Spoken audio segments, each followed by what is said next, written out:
থাক থাক, পায়ে হাত দিতে হবে না, থাক। সাবধানে যাবে, সাবধানে থাকবে, অনিয়ম করবে না। ফোনটা সবসময় নিজের কাছে রাখবে, ঠিক আছে? আর ফোনটাতে ফুল চার্জ দিয়ে রাখবে, যখনই কোনো প্রয়োজন পড়বে আমাকে ফোন করবে। শাশুমা যে কি ক্ষতি করে দেবে কে জানে। আমি জানি তুই টেনশন করছিস, তোর মনের মধ্যে কি চলছে বুঝতে পারছি। টেনশন করিস না, আমার সঙ্গে দোয়েলার জয় যাচ্ছে, মালিনী যাচ্ছে না, ওর কোমরে পেন। শাশুমা যাচ্ছে না, তার মানে আমার পেছনে কাঠিবাজি করার জন্য এখানে থেকে গেলেন। ঠিক আছে, তাও ভালো, বাবার ভোগান্তি কম হবে। কিরে, মালিনী যাচ্ছে না শুনে নিশ্চিন্ত হয়ে গেলি? কিন্তু আমার তো চিন্তা যাচ্ছে না রে, মালিনী রয়েছে তো, তাই তোকে নিয়ে আমার চিন্তাটা হচ্ছে। বাবা, আমাকে নিয়ে তুমি একদম চিন্তা করবে না, আমার কিচ্ছু হবে না। তুমি শুধু সুস্থ মতো চিকিৎসা করে ফিরে এসো, তারপর তুমি ফিরে আসলে আমার দায়িত্ব শেষ, আমি ঘাটাল চলে যেতে পারবো।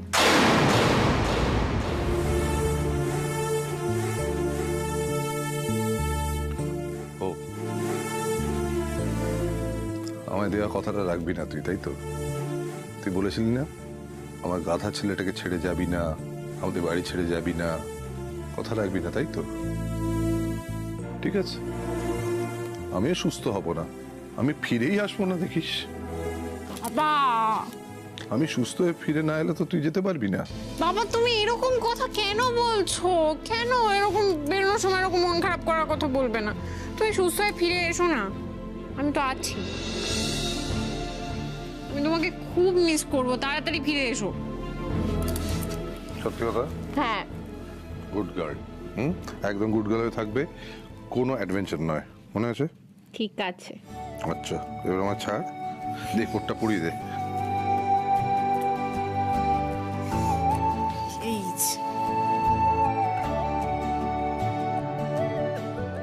বাবা তুমি রেডি?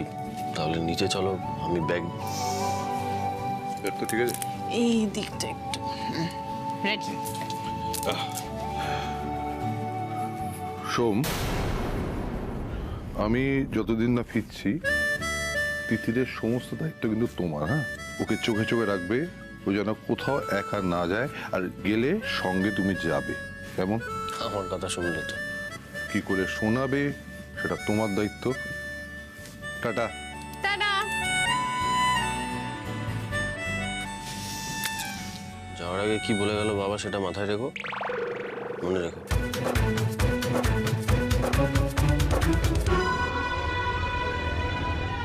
নিজে বাঁশ খেয়ে বসে আছে, আমাকে নাকি প্রোটেক্ট করবেন? যাই হোক, 12টার সময় সুমন ব্যানার্জির চেম্বারে পৌঁছতে হবে। 12টা।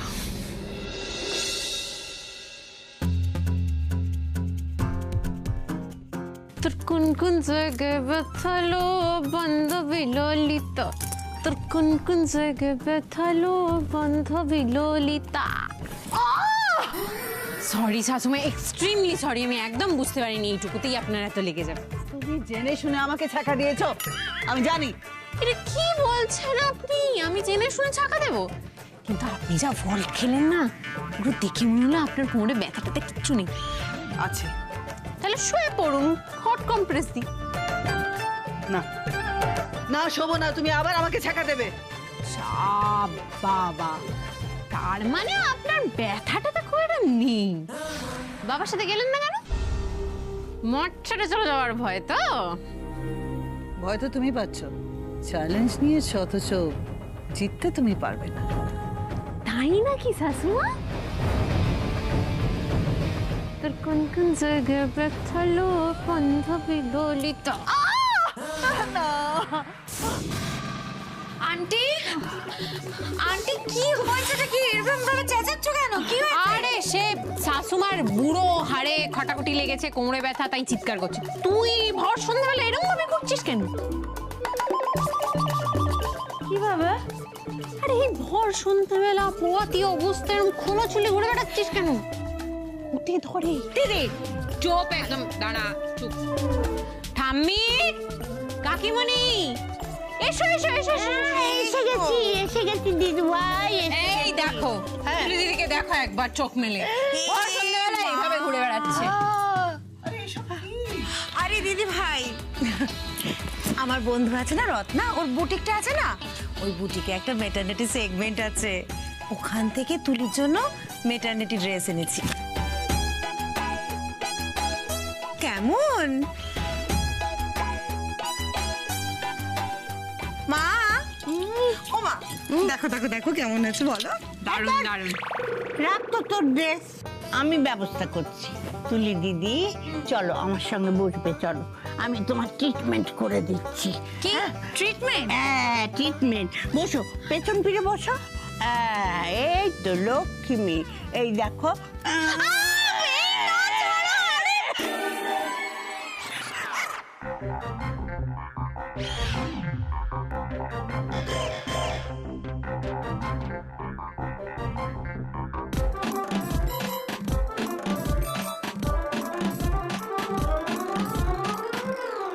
এসব তোমরা কি শুরু করেছো বলো তো? শাশুমা কি হচ্ছে? শাশুমা আপনার না কোমরে ব্যথা, আপনি শুয়ে পড়ুন, এত চাপ নেবেন না। আপনি যদি কথা বলেন তাহলে মুখে চাপ পড়বে, সেই চাপ মাথায় পড়বে, তারপর মাথা থেকে বেশ শীত দাঁড়াবে, কোমরে চলে যাবে, আরো ব্যথা হবে কোমরে। আপনি শুয়ে পড়ুন। করো তুমি। আরে আপনি বাবার সাথে যাওয়া ক্যান্সেল করে দিলেন, আমরা কি জানি না আপনার কোমরে কতটা ব্যথা হচ্ছে? আপনি ঘুমিয়ে পড়ুন, ঘুমিয়ে পড়ুন। এই সব কিছু হচ্ছে মালিনী আন্টির জন্য। আমায় তো একে প্রেগনেন্ট বানিয়ে রেখেছে, তারপর আবার সং সাজিয়ে দিল। উফ! বৌদি তোমার খাবার এই যে সবিতা দি নিয়ে এসো। থ্যাংক ইউ, আমি দিয়ে দিচ্ছি, তুমি যাও। তুলি দিদি শোন, সোনামণির কথা ভেবে তোকে ঠিক ঠিক সময় মতো সব খাবার খেয়ে নিতে হবে। খেয়ে নে, ধর।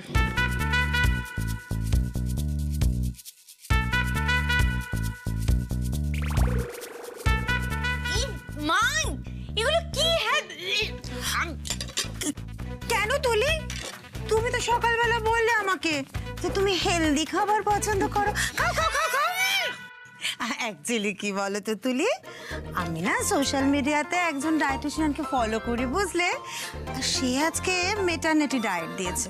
বলেছে যে চিড়ের সাথে পেঁপে সেদ্ধ মেখে খেলে না বাচ্চা আর মা দুজনেরই শরীর ভালো থাকবে। তুমি দিদিকে জিজ্ঞেস করো, দিদিও জানে, তাই না দিদি? কি করছো কি তোমরা এসব? আরে শাশুমা কি করছেন আপনি? বসুন বসুন বসুন বসুন বসুন। আপনার না কোমরে ব্যথা, শরীর খারাপ করবে তো, বসে থাকুন। আন্টি, আন্টি আমরা বরং দুজনে ভাগাভাগি করে এটা খাই, কেমন? না না, কিছুতেই না। এসব পেঁপে চিড়ে কম্বো আমি কিছুতেই খেতে পারবো না, কিছুতেই না। তুলি দিদি তুই ভীষণ থটফুল। শাশুমারও তো শরীরটা খারাপ, কোমরে ব্যথা, তো সত্যি ভাগাভাগি করে খাওয়া উচিত। শাশুমা আপনারা দুজনে ভাগাভাগি করে খাবারটা খেয়ে নিন, কেমন? খা। আন্টি, আমি কি না দিয়ে খেতে পারি বলো? আমি খেলে তো তোমাকেও খেতে হবে, তাই না? তারা সুন্দর করে মেখে দিই। এই নাও, খাও। হা করো তো, হা করো। না না না, খাও খাও খাও। হ্যাঁ, এবার আমি খেতে পারবো।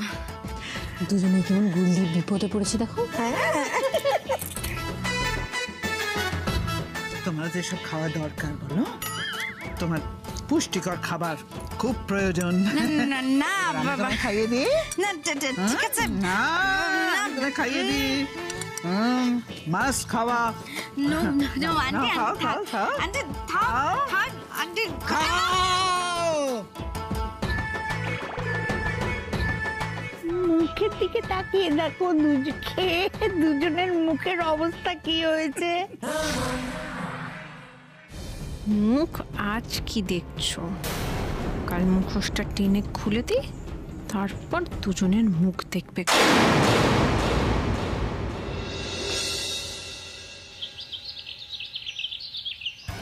10টা বেজে গেল। এখন ডক্টর সুমন ব্যানার্জির চেম্বারে রাজারহাটে পৌঁছতেই তো 1.5 ঘন্টা থেকে যাবে। উফ, এত দূরে। ভাগ্যিস অলিক বাচ্চার অলিক বাবা মিস্টার সোমরাজ ব্যানার্জি স্টেশন থেকে বেরোননি। বেরোলেই এমন 40টা প্রশ্ন করতো, 1000টা প্রশ্ন ওনার মনে, সব কিছু নিয়ে। আমি বেরিয়ে যাই। চল, উফ চল ছিটছে।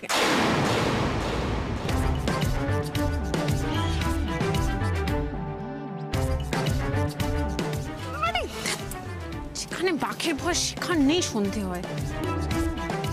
আজকে গাড়িটা ধোয়াতে হলো, ধোয়াচ্ছে এখানে বসে বসে।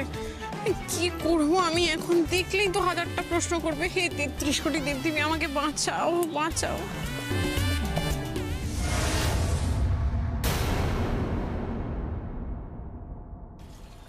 কে একটা পাস করে গেল মনে হলো না?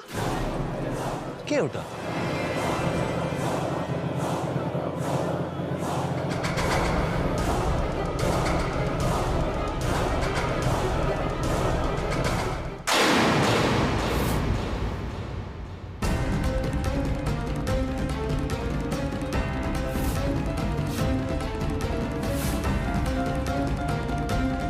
গাড়ির পেছনে লুকিয়ে লুকিয়ে কি করছো তুমি? লুকোবো কেন? আমার 5 টাকার কয়েন আমার পড়ে গেছিল, খুঁজছিলাম কোথায় গেল কয়েনটা, কোথায় গেল। তিতির, তুমি না মাঝে মাঝে বড্ড বোকা হয়ে যাও। দেখো, আমি নিশ্চিত তুমি নিশ্চয়ই লুকিয়ে লুকিয়ে কোথাও যাচ্ছিলে। আগের দিন রাত্রেবেলা তুমি বাড়ি ফিরলে না সারা রাত।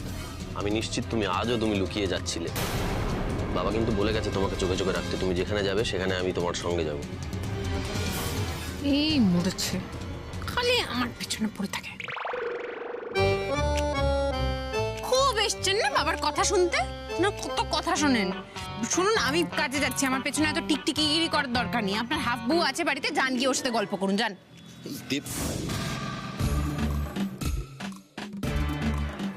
এটা পাইপ, বন্দুক না। পাশে কল আছে, খুলে দিলেই পাইপ থেকে জল এসে পুরো ভিজিয়ে দেবে তোমাকে। তখন আর তুমি বেরোতে পারবে না। চুপচাপ দাঁড়াও, আমি চেঞ্জ করে আসছি, আমি তোমাকে নিয়ে যাব। আর বাবাকেও বলবো। মিস্টার জলকামান বাবু, আপনি আমার সঙ্গে আসবেন না। আমার অফিসের কাজ আছে, সেখানে আপনার কোনো প্রয়োজন নেই। আমি ছেড়ে দেবো। আপনি যদি যান তাহলে আমি বিশ্বাস করতে শুরু করব আপনার মেয়েদের কাজ করা নিয়ে যত অমত আছে সবকিছু আপনি প্রত্যাহার করেছেন এবং সর্বতোভাবে মেয়েদের কাজ করাটাকে সমর্থন করছেন। সমর্থন করছেন বলেই স্বেচ্ছায় কাজের জন্য ছাড়তে যাচ্ছেন। আর আপনি যদি সাপোর্ট করেন তাহলে আপনাকে সোশ্যাল মিডিয়ায় পোস্টও দিতে হবে যে আপনি মেয়েদের কাজ করাটাকে সমর্থন করছেন আর এতদিন ধরে যা ভেবে এসছেন সবকিছু ভুল। পারবেন? কি হলো বলুন, রাজি তো এই সব কিছুতে? দেখলেন, পারলেন না। আপনার মানধাতার আমলের ভাবনা চিন্তাকে জলাঞ্জলি দিয়ে নতুন ভাবনা চিন্তা এগোতে আপনি পারলেন না। দিল কি শুনিয়ে সোমরাজ বাবু, যেটা মনে আসবে না করবেন না। এটা ছাড়া ওনাকে আটকানোর আর কোনো উপায় ছিল না। কি আমাকে পুরো... আরে তিতির,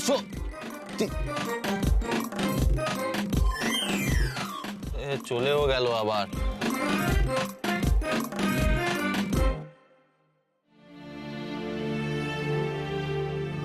হ্যালো ম্যাম, তুলি দিদির এগেনস্টে একটা খুব বড় লিড পেয়েছি, সেই জন্য আমি না এখন রাজারহাটে সুমন ব্যানার্জির চেম্বারে যাচ্ছি, ডক্টর সুমন ব্যানার্জি। তিতির, চলো আমিও যাই তোমার সাথে। না না ম্যাম, আপনি গেলে হবে না। আসলে বেরোনোর সময় খুব বড় একটা গন্ডগোল হয়েছে, সেই জন্যই আপনাকে ফোন করা। সোমরাজবাবু হয়তো আমাকে সন্দেহ করছেন, তাই আমাকে খোঁজার জন্য যদি সোমরাজবাবু আপনার কাছে যান। সোম আমার কাছে আসবে কেন? আগে ভাবতাম আমাকে খোঁজার জন্য বারবার উনি আপনার কাছে যান, কিন্তু এখন বুঝতে পারি আসলে নারীর টানেই আপনার কাছে বারবার। যাই হোক ম্যাম, আপনাকে যেটা বলার সেটা হচ্ছে সোমরাজবাবু হয়তো আপনার কাছে যাবেন। যদি আপনার কাছে যান তাহলে সোমরাজবাবুকে সামলানোর দায়িত্ব কিন্তু আপনার। মানে উনি যেন কিছুতেই জানতে না পারেন যে আমি ওনার নির্দোষ হওয়ার প্রমাণ জোগাড় করতে বেরিয়েছি, কেমন? আচ্ছা তিতির, শোনো, তুমি একদম চিন্তা করো না, ঠিক আছে? আর তুমি যাও, গিয়ে ভালো ভালো কাজটা করে এসো, কেমন? ঠিক আছে ম্যাম, থ্যাংক ইউ, রাখছি, টাটা। হ্যাঁ,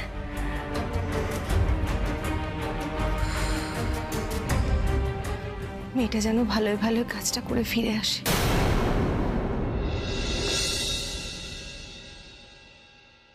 বেটা, হ্যাঁ? তিতির কোথায়? কোথায় আবার? ওই তো বেরোলো, অফিসের কাজেই বেরোলো বোধহয়।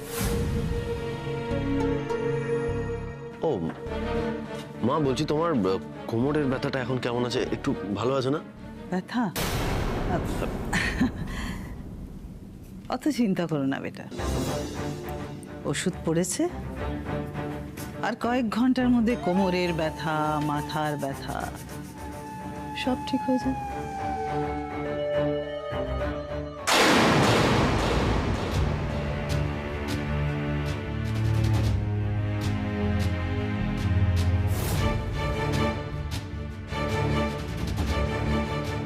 এত ফাঁকা কেন? এক্সকিউজ মি, আমার ডক্টর ব্যানার্জির সঙ্গে 12টার সময় অ্যাপয়েন্টমেন্ট ছিল। ও আচ্ছা, আপনি ভেতরে চেম্বারে গিয়ে বসুন, ডাক্তারবাবু এক্ষুনি আসছেন। আচ্ছা, বলছিলাম যে কি এত ফাঁকা কেন, মানে আজকে কি ডক্টরের একদম পেশেন্ট নেই? না আসলে বৃহস্পতিবার উনি বেশি পেশেন্ট দেখেন না, ওনার হসপিটাল ডিউটি থাকে তো, আর শুধুমাত্র এমার্জেন্সি কেস দেখেন। আপনি এমার্জেন্সি বলেছিলেন তো? আমি এমার্জেন্সি? হ্যাঁ হ্যাঁ, আপনি বললেন যে। ও যান, ভেতরে যান, ডাক্তারবাবু এক্ষুনি আসছেন। Thank you.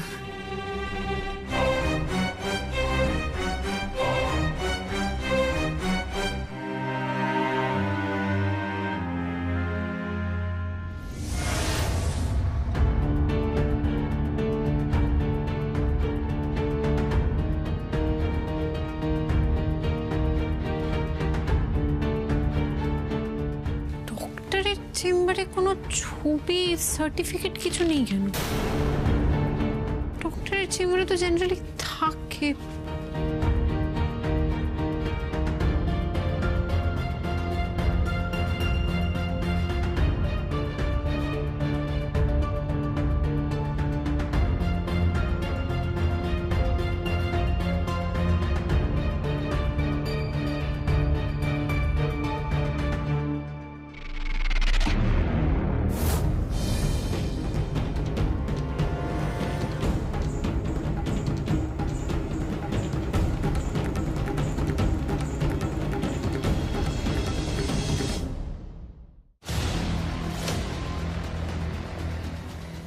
সবকিছু কেমন যেন অবনর্মাল লাগছে এখানে, ঠিক লাগছে না আমার।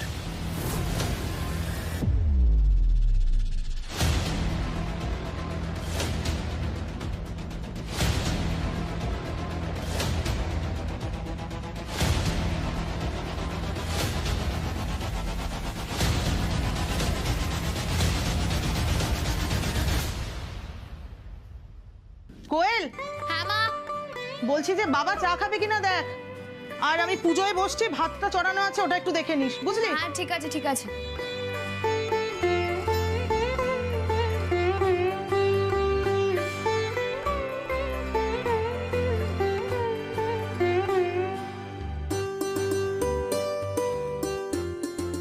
এই যা, শাক আর তুলসী পাতা ফুলগুলো তো ধোয়া হলো না, যাই ধুয়ে নিয়ে আসি।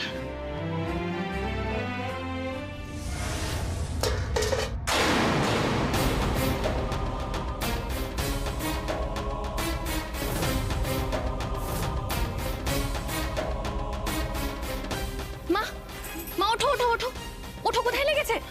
আস্তে আস্তে আস্তে। আমার হাত দিয়ে এরকম হলো, শাকটা পড়ে গেল। তিতিরের কোনো বিপদ হয়নি? মা এগুলো তুমি কি বলছো? বুঝতে পারছিস না, যতবার তিতিরের কোনো বিপদ হয় আমার হাত দিয়ে এরকম কিছু অমঙ্গল ঘটে।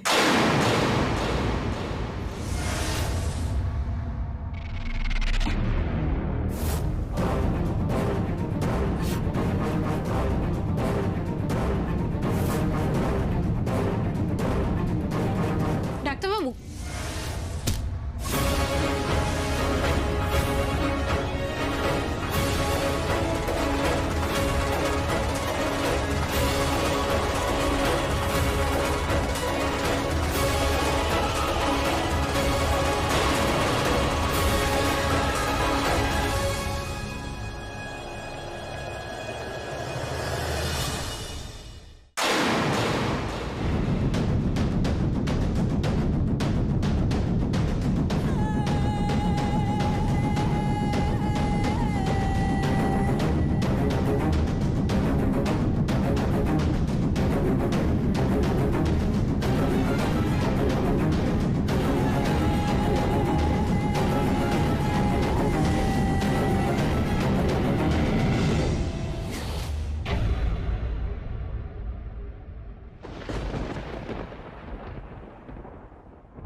আপনার কাজ হয়ে গেছে, আপনার শত্রু শেষ।